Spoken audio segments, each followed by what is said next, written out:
सकाळी उपाशीपोटी फक्त 1 चमचा ही पावडर कोमट पाण्यासोबत घ्या. वात कमी होईल, पित्त कमी होईल, शरीरातील उष्णता कमी होईल, पोटावर वाढलेला घेर कमी होईल.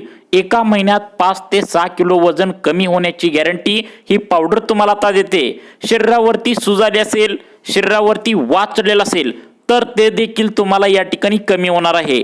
तुम्हाला बीपी शुगरचा त्रास असेल तर ती सुद्धा या ठिकाणी आता कंट्रोलमध्ये येणार आहे. तसेच तुम्हाला कंबरदुखी, गुडघेदुखी, तुमच्या नसा दुखण्याचा प्रॉब्लेम असेल तर हा 100% या पावडरमुळे क्लिअर होणार आहे. पूर्णपणे ही पावडर आयुर्वेदिक असल्याने जर तुम्ही कोणती औषधे आधीपासून घेत असाल तरी सुद्धा या ठिकाणी तुम्हाला उपाशीपोटी आणि या ठिकाणी संध्याकाळी आता झोपण्याच्या अगोदर 1 चमचा आता रात्री झोपण्याच्या अगोदर तुम्हाला कोमट पाण्यासोबत ही पावडर जर घेतली तर ही सर्व तुमच्या शरीरामधील जे काय प्रॉब्लेम आहेत तर ते पूर्णपणे 100% आता बरे होणार आहेत. ही पावडर घेण्यासाठी इथे दिसत असलेल्या नंबरवर तुम्ही कॉल करू शकता किंवा DM करू शकता.